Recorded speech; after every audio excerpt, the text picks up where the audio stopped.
Hey, secondhand soul fans!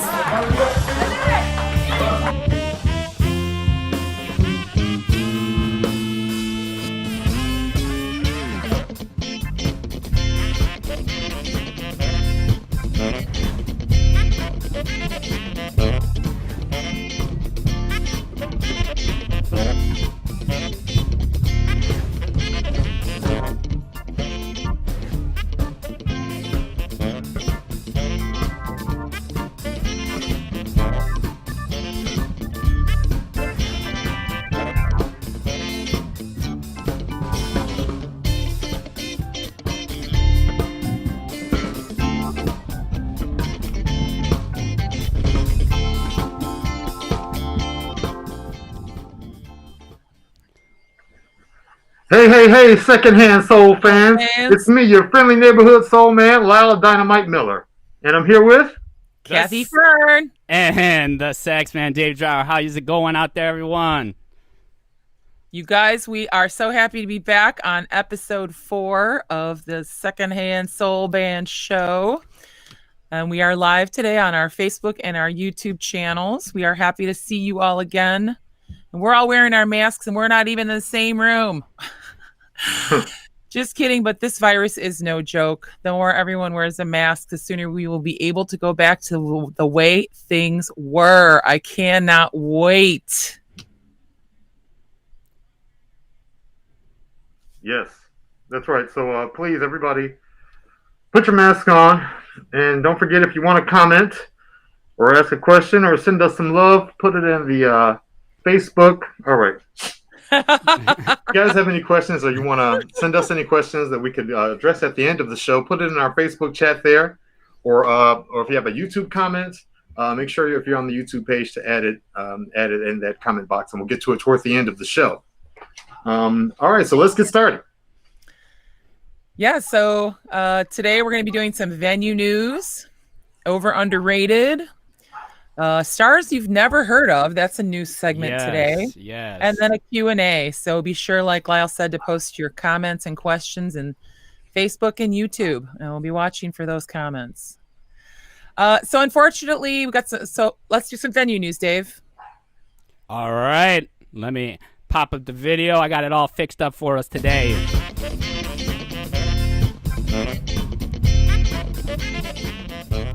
So what is going on now? I know the music business is sort of in shambles here. Illinois, though, I'm so proud of Illinois because as I look around the country and I see other places like Florida and California and Texas, they're all sort of closing back down. You know, they didn't quite do things as smart as they should have, and now they're going backwards. And we just moved into stage 4, which is fantastic. So with stage 4, all I keep thinking about is, man, we're going to be having more music, more live things happening. We're getting there. Yeah, you know, say what you will, but Pritzker and Lightfoot, I vote for them again. At this point, we're not doing any politics, but, you know, as far as the virus is concerned. Right. Well, that's health. You know, it's important. Yeah. And, I can't disagree with it. So do we have any more news, Kathy? What's going on? Yeah, you know, so unfortunately our scheduled gig last Saturday got rained out. We're so sad. Missed it. But, you know, Mother Nature just wasn't having it. So we are working hard to replace our canceled shows. And that can still keep us socially distanced and safe. The last thing we need, like we said, is to catch the stupid virus. Restaurants were able to open with limited capacity last week. So far, it looks like everything is going well, but we'll see if the virus spikes in 2 weeks. Fingers crossed. I'm praying to St. Anthony Fauci. Please, everyone, keep wearing those masks. They really do help. I want to be out and about and back to normal sooner than you know, and I'm sure you guys do too. Some news I confirmed with Bob over at Miss Kitty's in Marengo that we'll be keeping our Sunday, July 19th show at 4:30. Yeah, it's on a Sunday in their socially distanced beer garden. So join us there. Also, great news. We just got confirmation that we'll be doing a drive-in concert for St. Charles Park District on August 13th. And then potentially also the Franklin Park District on August 11th. So just be sure to watch the website, or better yet, like our Facebook page. And don't forget to subscribe to that mailing list. Or you could just send me an email and I'll take care of all of it. Kathy at secondhandsoulband.com. I will sign you up for everything. Oh yeah, that's fantastic, fantastic, and I can't wait to be out in St. Charles because I thought we were supposed to be out there this weekend, but everything's sort of in limbo and Just keeps moving. Right, and who knows when the Arcada is going to be there? So Ron Onesti, if you are listening or watching, you got to get us booked up in there quick. Yes. I know 2021 is going to be happening, and that's going to book up faster than the rest of 2020. Pretty much. Yep. Oh yeah, much faster. Hopefully things will be open back up then, and we'll be right back to work and right back to jamming. Yeah, and, that's gonna be a killer year. Yep. Yeah. I'm not making any plans. We tried that this year. So next year we're just going to see how it goes. Ha ha. And hopefully things will work out your better. plans. Right. Well, life, the older you get, the more you learn that life has its own sort of path, and as much as I like to be in control of everything, you gotta bite the bullet and find new ways to reach your fans. Man, I actually really, really, really miss our fans because the one show we did do, there weren't fans, and we talked about it last week how it was so great at the Jam Lab. Just oh my God, that was amazing. Yeah, it was awesome, and I did get that music connection. I felt that, but I miss sharing it with the world. I know. Getting that immediate feedback, man, there's nothing like it. Like that's why, Lyle, you said some people say that about theater. That's why they like theater, because you get that immediate feedback right then and there. The audience loves it. So better than doing a movie. That's so, right. Yeah. And if you stink, right away too. They don't let it go for long. So. Well, and I forget. Who's the guy that he just passed away? He was a producer, old actor from the Dick Van Dyke Show. Carl Reiner. Right, and it was funny because one of the interviews that they had of him, and he was talking, TV. He's like, "You're working for the laughs, even though you can't hear them, they're there." And TV's like the same. And So in the film concert, it felt that way too. But the cheers were there. That. At the end of those tunes, you heard the applause in your head, even if the people weren't in front of you clapping. Yeah, the energy on stage between everybody was amazing. It was just pent up from 3 months of doing nothing. It's just all just came flying out at the same time. Yep. Well, and when's our next gig? I know we have one scheduled. Well, that was the July 19th one, I believe, is the next one. Yeah. And don't we have a new place on the docket? What was it called? No, that's not. We're right now, and the next one after that is Richie's on August 8th. So. Oh, okay. Awesome. We've got right now, but I'm working on it. It changes every day. So again, subscribe. Make sure you click subscribe on that YouTube channel too. We need a lot of fans on that one to be able to get that channel robust and going. So make sure you like the YouTube channel too. Yes, because we're definitely going to be trying to get some live shows going on there and more feeds to you guys as much as possible. Diversify our portfolio. I'm sure you guys might have realized if we're not playing any shows, there's not money coming in for this company. And I know bar owners and it seems like the music business is sort of the lowest one on the totem pole here, which is what can you do? But it's sort of the afterthought. But not in our fans' minds, not in people's minds, not by any stretch of the imagination. We do feel the love. We miss you guys, and we feel the love for sure. Yeah, and I know you guys all feel the void too. I know that you're ready to get back out there, and more than anything else, I think it makes us all realize the importance of the music community and musicians, and we work hard to get out there and party for you guys. For very little money. But it's the excitement and the camaraderie of being with the crowd. And so we miss it a lot, and we can't wait to get back to it. That's for sure. All right, I think it's time for everyone's favorite segment. Hey. Yeah. Yes. Everyone's favorite. When I say everyone's favorite, I'm talking about myself. But we always get into it, so I love this. And the funny thing about this is, like, Lyle and I we live just down the street from each other, so we pretty much roll to every gig together, and in the car it's always some kind of discussion, and it could be about the music business, it could be about artists, it could be about but we always get into it. So anytime I could have some time to battle my friend here, I absolutely love it. So without any further ado, here we go.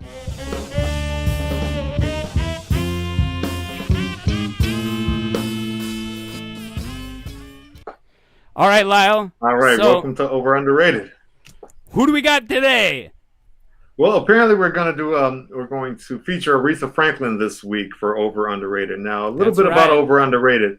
Over Underrated is a segment where we examine an artist and we look at the body of their career, and we decide whether or not they're overrated, underrated, or they're getting the just right amount of accolades. And so this week we're talking about Aretha Franklin. That's right. The boss lady said we had to get a female in there, and I went in on this discussion too, by the way. Oh! I got something to say. Just wait. Okay. All right. But yes, so Aretha Franklin, the Queen of Soul. That's right. There's a reason why she is called the Queen of Soul. Undisputed.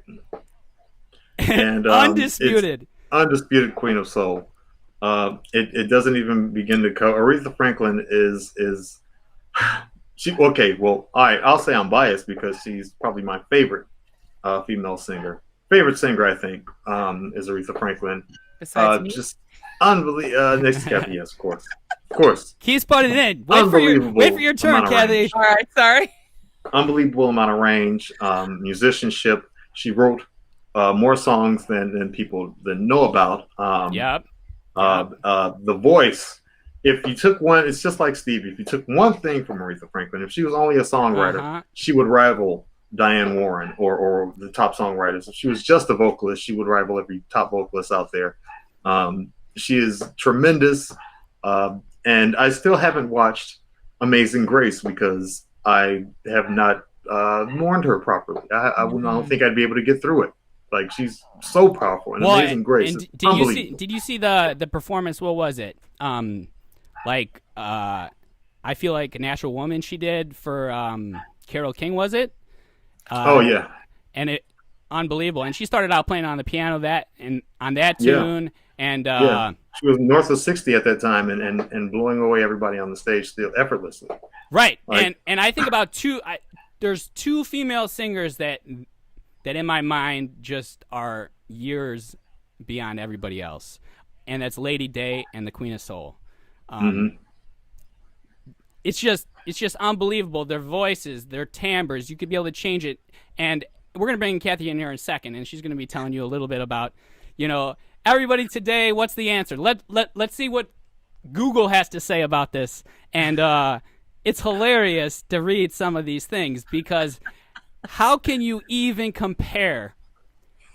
It's Aretha Franklin to anybody that's out there today. You can't. Yeah. You really can't. Yeah. I mean, you don't know who. You'd have to take like 4 other singers and put them in a group and say, do they all sound better than Aretha Franklin now? And still you're short. And Kathy, I think it's your turn. Let's bring you in here. I don't think a lot of people realize that she does so much more than just sing. If you, like you said, if you're just talking about her vocal range, it's like 4-octave vocal range. It's ridiculous. Smooth as can be. Smooth as can be. And it's like she does that in almost every song. It's crazy. Yeah. Like having tried to sing her songs, some of them are right in my range, and other ones I'm like, oh my God, there's no way I can do this song.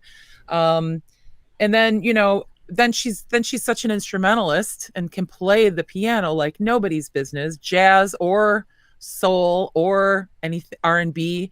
And then like you said, Lyle, she's written a million amazing songs that people don't even realize she wrote. So, I mean, I don't know how anybody could ever say that she's overrated. I mean, there's no way. Yeah, right. Yeah, if Aretha Franklin's overrated, like, who are you comparing her to? Are you from the future or something? No, there's no way she's overrated. No way. No. She's definitely underrated. I mean, I just had a thought. I remember a story about, I can't remember what song she was recording. It may have been Natural Woman, where they had to place a microphone down a hall because the voice was so powerful. The microphone could not take it in. Yeah. She was like an instrument. And it wasn't just notes. It was instinct. I remember the thought now. It's called anointing. And anointing is defined in the gospel world and in black churches as basically God has touched your voice in a way that man and no amount of education ever could.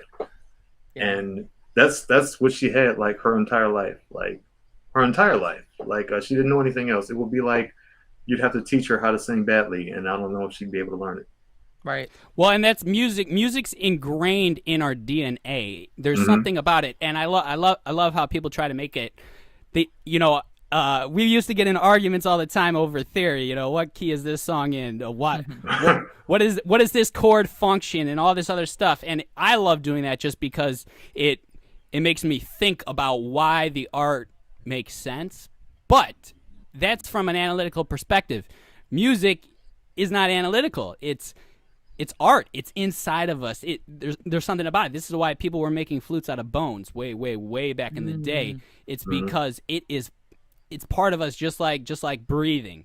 And like you said before, yes, some people just have that connection to that world. And Aretha does. And like you said, yes, they had to put Mike, 20, 30 feet back from her. Yeah. And back in the day, they had to record songs on one microphone, in the middle of a room. Right. And it was one single one, and then they had those old tape rolls that would be... Right. But just like the old jazz musicians, part of how they became the singer they are or the sax player they are, their sound partly was because of the time that they were in. So the reason why the clarinet didn't really make it into pop and funk and jazz after Benny Goodman is because it was too soft. You couldn't hear it. So the saxophone, Adolph Sax actually stole the design from a bass clarinet, but it was basically to make a really loud clarinet that could compete with the trombones and the trumpets and all that other stuff. So singers, Aretha Franklin, she has to compete with a whole choir. She has to compete with a whole drum set. She has to compete with that. And great point, Dave. Yeah, and I was going to add to that. Just sorry to interrupt. I just wanted to add to that while you were on that Aretha was C.L. Franklin, Reverend C.L. Franklin's daughter. He was a preacher, and back then you would bring people to the church by having a dynamic singer. They came to hear the word, but to pack your church, you have to have somebody who they have to only go there to see. And the preacher's daughter was like the best singer on earth. So that really exploded his church, and from a young age, and to the point where gospel, they're really unforgiving if you go into secular music. They didn't even care when Aretha did it. They didn't even, some people were mad, but Aretha was like, well, it's Aretha. Let her do what she wants to do. And then she came back to the church after doing soul music for years and did the Amazing Grace concert. Please check that out if you can. I got to watch that too. Yeah. What is that, on Netflix or? I think it's on Netflix or Hulu. I'm going to work up the courage at some point. I keep watching. I'm 2 minutes in. I'm start bawling. I got to start over. You need one of these. Yeah, a drink. Cheers to Aretha. Rest in power. Is that what you say? Yeah, rest in power to Aretha Franklin. Wait for it. Sorry about that echo. I think our fans had some echo there because there was two Lyles going on at once. Now Aretha, she could do that kind of reverb just naturally. Okay, right. She wouldn't need any. And this brings me into the whole thing about the music business that I can't stand. Why is it that we have to cheat? And musicians are going to tell me this is not cheating. They're going to tell me that no, click tracks, that's totally cool. Background tracks, that's totally cool. We just want to make sure that it sounds the same every time. We want to make sure that our fans get what they're expecting. No, if your fans wanted a CD, then they would put in the CD. That's not live music. And this is one thing that I think computers have destroyed is that reality of where we are. Right now, this is happening here. And instead we have, one guy that sort of sang the track, and then now he's like basically lip syncing, on a live show, and he's walking around a stage. How is that entertainment? How is that being a musician? Nope. I would love somebody to explain to me that without something like, oh, it has to be No, music's not like that. Come on. Our fans know that we don't do any of that, and they respond to that. They know that they might not know why they know that, but they know. They know when it's live, and they know the energy that we bring to the show, or a band that's playing completely live. It's a huge difference. Yeah, I mean, for years, especially I'd say the early 2000s, I'd been to tons of concerts where I would see all these singers up on the stage and they're playing a track. Okay, fine. But then they're lip syncing on top of it. What are we doing? Yeah, I'm looking at a fashion show. Right. You're just walking up and down the stage. Why are people paying for that, you know? And $60 to get in to see this? Yeah. Now, if it's like the Super Bowl and the logistics of working that out are ridiculous, I can see, because it's, you know, a very short time frame and they do want that to look really good, and I'll let it go for that. But an actual concert, no. Yeah, you're so much nicer than me. I don't think Stevie Wonder would be tracking any of that. I think he would rehearse for like 2 hours and be like, this is this transition, and he would have his guys, you know, write up whatever music he needs for his backup guys for all the transitions, because Beethoven, he didn't use anything like that. No. That's right. I think the last Super Bowl wasn't that J-Lo and Shakira? Yeah. Yep. I mean, those are always sang, right? I think they both sang that night, and they were dancing their asses off. I was so impressed with that show. But it was definitely lip sync. Yeah, it was taped. They were singing over the top of it. Yeah.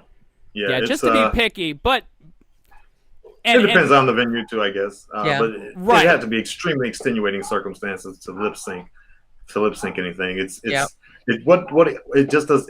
You're a singer. Sing. Just sing. All right, so Aretha is underrated. Is that what we're agreeing to? Yes. You almost can't rate her high enough, is what we're saying. Yeah. There's no possible way. There's anybody out there with an argument that makes her overrated, please put it in the comments. I'd love to hear it. Oh, I would love it. We got some here. Tony's online. He's loving Aretha and Marianne. Natural Woman, co-written by Carole King. Thank you so much, Carole King, Tony. Right. You know, I have one of those musician brains. Certain things pop in, and I just can't remember names for some reason. I'm sorry, girlfriends of the past. But oh my God, I almost spit out my drink. But somehow like music, it's weird. It's weird how our brains work. You know, some things stick in it, some things don't. All right. Like I said 1,000,000 times, we could stick on this for literally hours, because how long it takes me and Lyle to get to the gig, this is what we'll go at it with. So, we're carrying speakers in saying, I'm telling you, man, the cat can sing you. And we're still going at it. So, this could go on forever. And I don't know how entertaining it is. You guys can make up some drinking games for us next time. That's perfect. But next segment, let me look over here. Oh, we have a new segment, Kathy. Yes, we do. All right, let's see what intro we got for this one. Wait for it. Oh, nice. Nicely done. All right.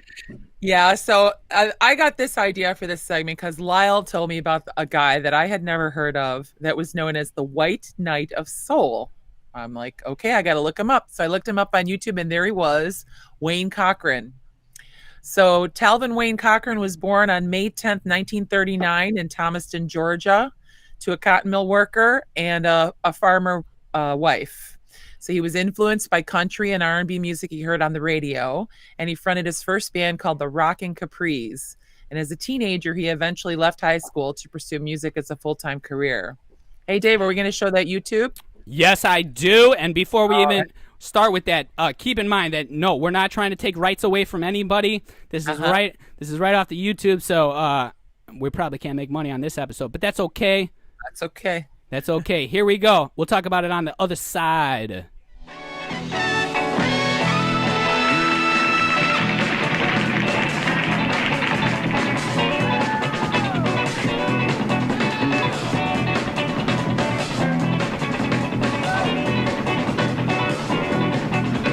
Music makes you feel like moving. Yeah, it's alright. Music makes you feel like grooving, honey. Said it's alright. Music makes you feel like dancing. Said it's alright. music might become enhancing. Say it's alright, you know it is.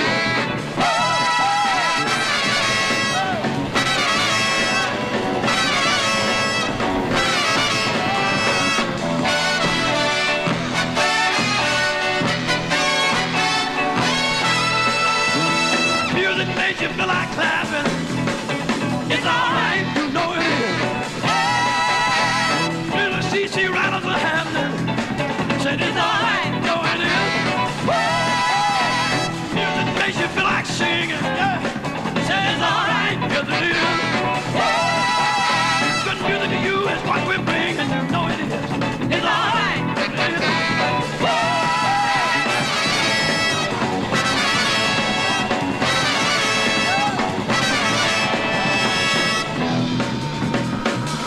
All right, Dave, we can kill it. All right. The boss lady tells me what to do. This is what happens, okay? But So go ahead. yeah, I mean, he's got, you know, if you tended to notice, he's got a little James Brown in there. He's got a little Elvis in there. I was gonna say Very he's little. trying to be Redding. yeah. He's copying James Brown big time. Yeah. Big time. He moved to Macon, Georgia, where he befriended Otis Redding and played bass guitar on Redding's early recording of Shout Bamalama, and then also recorded his first single there, which signed him to a record deal, and he became close friends with his King Records label mate, James Brown, whose stage show also influenced him, and CC Riders was the name of his band. Also, he did some other songs for King Records that weren't as commercially successful, but he was on the Jackie Gleason show. Then he made Las Vegas his base of operations, and there he met Elvis Presley. So he also borrowed elements from Elvis's wardrobe, adopting jumpsuits and capes. And he lived to be 78, where he retired from music to Florida, and he actually became an evangelist minister. So you could kind of see that there too. So he's a really interesting character. And so I call it stars you've never heard of.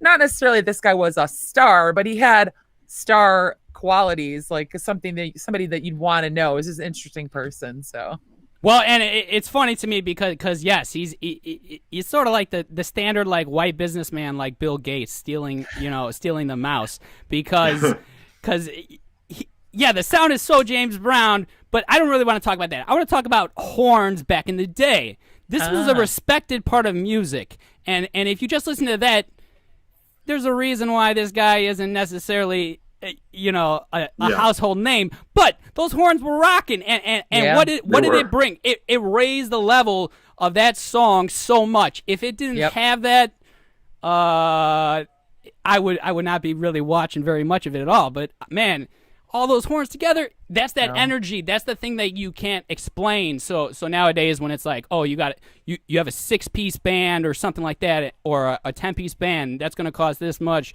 That's too much. That's too much. Oh, instead, let's just get 2 guys and a computer. And it doesn't. Even listening back to the recording, when but he didn't have any showmanship at all. Because he wore a cape. He barely moved at all. Yeah, a little bit of footwork. James Brown would have been doing 300 million steps by the time that was done. Well, hey, you can copy those people. Doesn't mean you can do it right, though, or bring that energy, and again, we're a cover band, but we still bring the energy. We might not cover the song exactly the same, but we bring the energy, and that's what's key. It's a sparkling energy that you just know when you see it. That's why we're better. Yeah, you gotta be true. Just be true and soulful. That's what soul is. You're connecting one soul to the other. Yep. Yeah, I gotta get a cape. It's fascinating. Yes, you do. His father worked in a cotton mill in Georgia in 1939. What the hell? This guy, if he maybe he was like an albino. I can't believe this was like a white guy. Like everything you said in his bio, I thought you were talking about Otis Redding. Father worked at a cotton mill in Georgia in 1939. Right. That is fascinating. And then he was a preacher when he got old. Yeah. Well, and I love how everyone's going to Vegas, and this started way back. This started way back with Frank Sinatra and all of those guys. It's like this is where musicians go to retire and get that steady gig. No. You guys can play it every day. 7:30 to 9, no problem, and it's tax free, no income tax out there. So That's always been one of my dreams, to move out to Vegas when I'm getting down there, in like 30 years, and won't be long. Won't be long. Come on, I hope not. No. I mean, you want a long residency. Right. You do the next 30, 40 years. Well, you'd want the Vegas money now, though. Sure, not right. Then. Yeah. Well, yeah, but like Britney Spears has residency. It's. Yeah, right, yeah. And so no. I can wait till I'm ready to go, down and chill out a little bit. I'm not ready to run there right now. Do you guys ever think you'd stop playing, though? I mean, even when you retire, I won't. I'll be like the lady in the nursing home, like looking for other musicians, that used to play 30 years ago. I'd be like, come on, let's start a band. Well, and it's that high you get, and it's a drug for everyone. This is why people go to that church we were talking about earlier with Aretha, because there's something about it. There's something about it that's not in this world. Right. Yep. So no, you can't give that up. Nope. I would love to die on stage. It might be horrible for the audience, but man, how could you go out any better? How could you go out any better? Like just right after like a killer solo, just let it go. And then all right, guys, that's it. I'm out. I'm gonna be taking your pulse on the stage, Dave. Just make sure you're all right. Hey, I've never had an issue. That's how the pros do it. No, that's for sure. Every tune, every time, ironically, every time I do James Brown, I think that's the last one. I always talk about Gwen. Right. Your back's going down. Yeah. I always talk about Gwen at the office. She's in charge of HR at my day job, and I say Gwen has the life insurance information. Because I don't think I'm gonna make it through that song anytime. and if I was cautious about it, it'd be a crappy show. That's so I right. can't be cautious. I got to put it out there and just and keep the my music fingers deserves crossed it. for the best. Right. We were talking about this last week, weren't we, Lyle? About how the show was so crazy and we were exhausted at the end. You have to put everything into it, not just because that's who we are. This is what we do. It's a long ride home otherwise. It's a long ride home otherwise. If you don't feel like you did your best, you just feel like you left the house for nothing. You never want to feel that way. So when you're out there, every second you put everything into it. That's right. Yep. All right, we got a request for us to check out Louis Jordan. Thank you so much. Oh, yeah. All right. So since we've been talking about some performances, we have another original that we're going to be putting up here. This was from our show that we did at 210. And Lyle and I, we were working on originals. When did we start doing that, Lyle? Oh, gosh. I want to say it was, I feel like it was when I came back from out of town. It was November-ish. Right. That's what I was thinking. Pre-Thanksgiving, we started working on. It had to be before that because we were planning for New Year's Eve to be when we recorded stuff. But no, that's about right. No, we were recording the first two that day. Yeah. And we started putting it together, and we were about to release an LP. We got 6-7 songs done, and we had one to write, and the band needed to learn 2. It was moving right along. And then, oh man, I know. And this is part of the reason why this was so hard for me is May. What was May? May was supposed to be me mixing our album. Yeah. Right. We had a nice timeline all lined up for ourselves. Yeah. And then storyboarding our music videos. It was Go ahead and make some more plans. End of June, right. We were supposed to have CD release. Right. And then these music videos that we're not going to give away right now.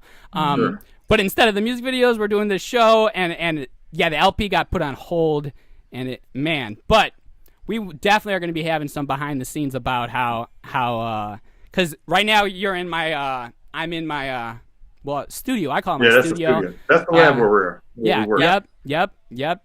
The cockpit. The music lab. Right. Yeah. And Lyle and I, remember that first one? What you told me afterwards? You're like, man, dude, I was nervous. I thought we were going to sit there for an hour or something and nothing would come up. And I felt the same way. Yeah. And then somehow it's just boom, boom, boom. Yeah. And magic. Just started laying them out. And I remember at one of those sessions we were wrapping up and I think you were just playing something that you had been working on or something. I was like, wait a minute, play that again. And then we just sat back down and an hour later we had another tune done. That's how they say it happens. Yep. Well, and those great songs are 5 minutes or less sometimes. Yeah, and my favorite one was like we worked on this groove. Seriously, it was like an hour and a half, and we were like, yeah, like this thing was rocking. We had everything was there, and then we're just like, well, where are the lyrics? Yep. So we just like sat there for 5 minutes, and then all of a sudden I was like, wait a second, I think I have something, because I just like randomly write lyrics down on this one notepad. Like it's just full of random, it's not even full songs, these are just like literally I just write whatever I'm thinking about, or you know, I teach little kids during the day, and sometimes they'll say something ridiculous, but it just gets my it gets my brain going, and I'm like, wait a second, that would work with it. And then I'm like, hold on, and I start writing it down. So I pulled it out, and then all of a sudden I was like, wait, that's gonna be this song. And that was not out. That was like literally the next one we're gonna record. But today we have Soul Town, and this one is we wrote. What did we do? Wasn't this one sort of for Kathy? Did we think about? Was this one that we were writing for her? Yeah. Well, no. This Soul that was Party to the Rescue. Was the one we wrote specifically for Kathy. Soul Town was kind of like our intro. Right. You know, like the first tune we original that we performed was Slide Into the Party, but Soul Town felt more like our introduction song, our theme song. Yeah. So all right, I think I'm gonna hit it. Here we go. This is hey, it don't need no introduction. Enjoy. All right, we want to thank everybody. We got one more song for you, but before we go, how about some acknowledgments, Kathy? Thank you so much to the Winnetka Park District. Thank you to Jam Lab. You guys are awesome. Thank you. Awesome. Give a hand out there for the camera crew. Camera crew, amazing. Let's hear it for this band, everybody. How about it for the band, y'all? Check us out at secondhandsoulband.com. Great job. For the mailing list, we want to see you again. Don't forget about that tip jar. Don't forget about the tip jar. All right, we got one more. We're going to do an original for you right here. It's called, what is this called? Soul Town. The party's in town, baby, and the party is indeed in town. Can you dig it? I can dig it.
What?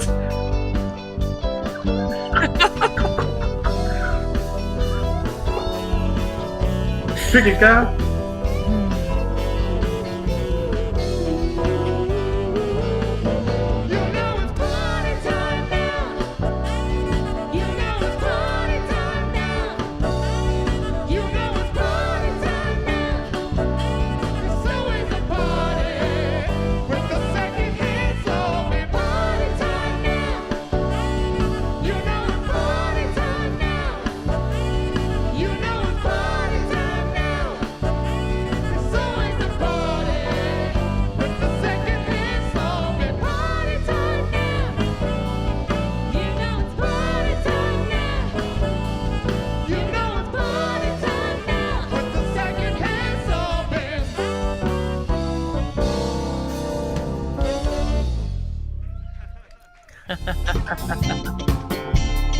All right. I think it's time for some Q&A, right? That was fun to watch Q&A. again. Yeah. Oh man, that was the end of a 90-minute stretch. That was the last tune. That's the least I've moved on stage. Well, and I love looking at Dart, man. That face just tells us all the words we've been trying to express about that music. You know, it's just there. You can't stop but smile. You know, it's like that newborn baby smell, and I miss it. I miss it. So remember that if you need us to get booked, that's very important. You got to email Kathy at secondhandsoulband.com. That's right. All right. Our next show for the live virtual show here today is July 8th, next Wednesday. We're going to move to Wednesdays, 8 o'clock. So be there or be square. Make sure you like the Facebook page and also the YouTube. Subscribe to the YouTube page and you'll get a notification when we go live so you don't forget. And sign up for our mailing list so you can know when the ever-changing schedule is solidified, because we want to see you guys. We really do. We want to jam with you all. Yes, Yeah, we do. absolutely. Yes, we do. So, and I can't wait to get something just booked and done and get this train rolling. So, like Kathy and Lyle were doing at the beginning, wearing masks at the beginning. That's very important, and still being smart. So that way we're not going backwards. And because definitely, And I know, look, I'm still fashionable. See? You're always fashionable, Kathy. Yep. Can't go wrong. Always You fashionable. still look this good lady. and be safe. Right, and be smart, and right, because I know parents do not want to keep what is it called? Homeschool? Homeschooling. Oh. Because man, if teachers aren't respected after this pandemic, there's no use for the education system, because they finally realize that teaching little monsters is not necessarily the easiest thing. And I say monsters in a loving way. I absolutely love these. We love the little monster. The most loving way, yeah. Oh, absolutely, they're adorable. Oh, And really? and I love borrowing them. That's why it's like go to work, giggle some, and then I'm out to play some shows. You have an awesome job, Dave. Awesome life.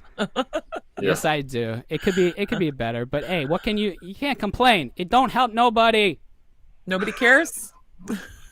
Right. That's right. What was the old saying? Get a ladder and get over it. I've never heard that one. I never heard that one either. Oh, really? See? Not the latter part. The young buck teaches you something new. I hear suck it up, Buttercup. What All right. this jiggy that everybody's talking about? Did you say giggy? Jiggy. Yeah, giggy. I want to get giggy with it. That's what I know. Yeah. Yeah, so for us to get giggy, you guys got to keep safe. The stats are out there. It works. Wear the mask. Please. And do we have any comments? Do we get any feedback there, Dave? Yeah, we had some from Tony. He was our super fan today. So, What's up, Tony? Yeah, Tony Napolitano. I can't wait to play with Tony. you again. Yeah, you're awesome. And I know there's going to be tons of people watching this later. So yes, we're live, and as things have been opening up, people are not necessarily at home all the time, but we're definitely getting views later on. So we thank all our fans. Again, get us booked, because I need stuff to do. Like I said, it's summer break, so I don't have little monsters in my life at the moment. So I need the band full of everything. So we love you all. Love you all. Love you. We'll be catching you guys later. Bye. Hey, secondhand soul fans.